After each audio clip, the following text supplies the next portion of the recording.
The fourth insight from this week's call is actually a really fun one. And it was kind of like an argument that I had on a call with a coaching client. And if you're not getting enough referrals in your business, I want you to remember one thing. People will judge you on your process, not your offer.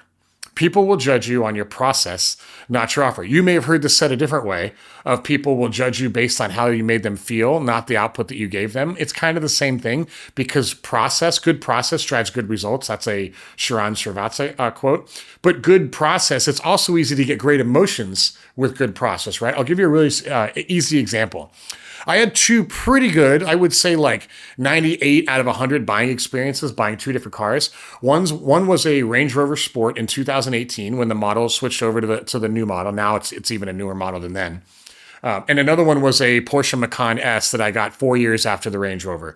One was at Land Rover here in Carlsbad. The other one was up at Hawthorne Porsche in Los Angeles.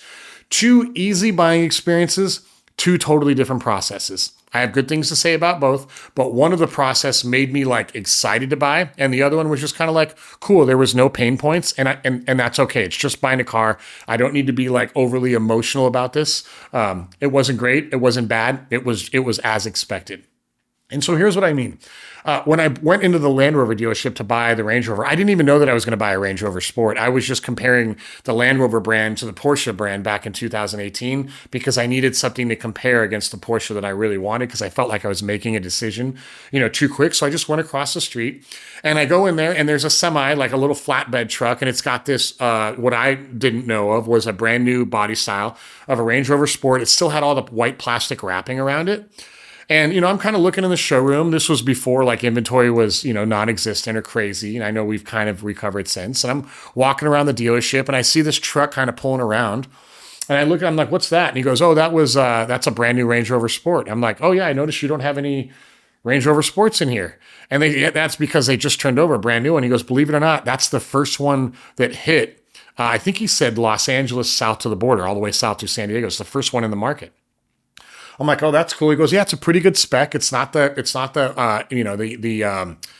an HSC. There was one level, I think it's HSC Dynamic or whatever. There was a level one above that. And then there was the SVR. This was like, I think there were 6 levels. This was level 4 of the 6. And he goes, so it's still under $100,000. And he goes, and truth be told, it was actually a custom order with one of our top clients. And it came a little early and the client, just doesn't have the funds to buy it. He may end up not taking it. And he goes, if he doesn't take it, you're willing to have it. We won't sell it to you over window, but you have to take it at window sticker. So I'm like, okay. So I kind of hung out in the dealership and, I'm looking at it. I'm looking at a couple other cars and the guy walks up and he says, hey, I'm sure they told you the situation. This was the consumer.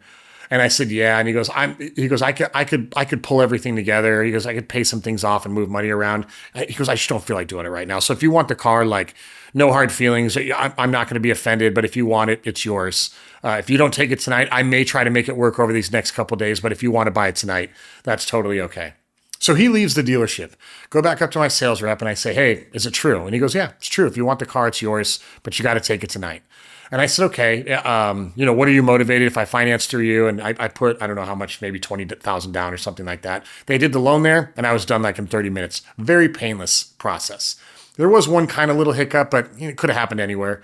And, I come home with a Range Rover and wife's like, oh, can't believe you got that. That was kind of quick. I'm like, yeah, actually it was fairly a painless process. It was great. So I drove that car for 4 years. Funny story about that car is I traded it in 4 years later, 47,000 miles for only $9,000 less than I paid for it. That's how bad the whole COVID market was for cars. So that was a really good purchase. I still technically lost money on the car, but like $9,000 over 4 years, like that's crazy. So I trade that car in and I wanted this Miami blue Macan S.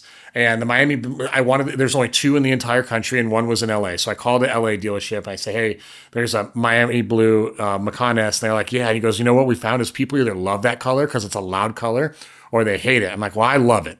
And I'm like, listen, I'll come up there. I'll come buy the car. I don't want to go through the whole thing. Like I want the paperwork ready. I want it ready to go. I just want to go in there. I only have one car. I just traded in sold the Range Rover to the dealership.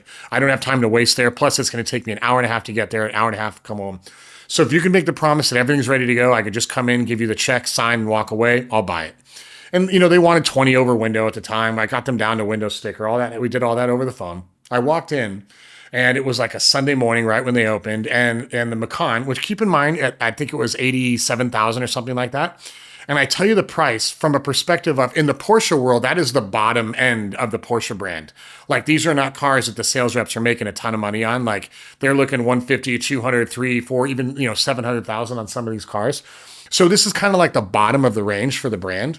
Hey, really quick, I want to interrupt this video and let you know that you can actually digest all different parts of all of these videos in our twice a week email that gives you everything that you need to know to grow an inbound business here in 2026. It's totally free. Just go to steveolsongroup.com/email and you can register there. I'll send you every episode we do. You can consume whatever you want. And then also, while you're at it, subscribe to this YouTube channel. It helps us grow. So thanks for listening to this. Let's get back to the episode. And I get there and I'm looking on the showroom floor. I don't see the car anywhere. I look outside. I don't see the car anywhere. Then they open the doors and I walk in and the lady that I was dealing with, I'm like, oh, where's the car? Is it getting detailed? She goes, no, it's in the delivery bay. We're ready to go. And we walk in the delivery bay and it's ready to go. It's already been detailed. The paperwork and the iPad are literally on the seat of the car. The keys are right there. And she goes, do you have the check? I'm like, well, Chase isn't open yet. And she goes, cool, here's the keys. Take the car, go get the check, come back. You'll be done in 15 minutes. And so that's what we did. I got the check, came back, 3 signatures on an iPad, 2 signatures on a piece of paper. I was done and I was out of there. It was the most painless. Now that Porsche dealership, they didn't do the whole pull the cover off the car and all the pomp and circumstance, which I definitely wouldn't have expected. But they did exactly what I wanted them to do, and they made it painless. And because of then, I have not purchased another Porsche since then. I do want to get another one. And if they have it in stock, I would have no problem going back and I would have no problem telling anybody, if you want to buy or lease or sell a Porsche, going to Hawthorne Porsche in LA, they're in Hawthorne, just south of Los Angeles. It was an awesome experience. I've never had a more easy experience then. Both places delivered the exact product I want. Both places gave me, I financed one of them, but both, the financing was fine. The terms and everything was great. But the difference in delivery with Porsche versus Land Rover made it that much more happy. Everything else was equal. Both companies did their job. Both companies did exactly what they said they were going to do, but the process of delivery with the Porsche dealership was just a smidge better than Land Rover. And because of that, I had a totally different emotional feeling after that. So as you're working with clients right now, if you're not getting the referrals that you want, think, when I have a buyer appointment, when I have a buyer showing, when I have a buyer negotiation, when I have a buyer contract, when I have an inspection, when I have a closing, am I going the extra mile? I don't mean bribing them with wine and closing gifts and all that stuff, although you could do that if you wanted to. Am I going the extra mile for them and making sure that specific part of the process is red carpet? Because when you do that, number one, most time, it doesn't cost any more money. It costs a little bit more effort. But the trailing effect of how you made somebody feel with great process long-term could completely change your business. So how do I make delivery a red carpet experience like I would expect at a Porsche dealership or a Lamborghini dealership or a Bugatti or a Ferrari or any, I don't mean BMW and Mercedes. Those are good cars, but it's not really, really true luxury. If you think about the ultimate brands, if you had enough money to go pay cash for a Lamborghini with Vuelto, what would be the delivery experience you would expect paying a dealership $600,000 for a car? If you can take that expectation and move that over to real estate, what I think you're going to find is people will refer you a lot more than you think because of the way that you made them feel due to good process. Remember what Sharon says, good process drives good results, drives good referrals. All right. That's how I think about it.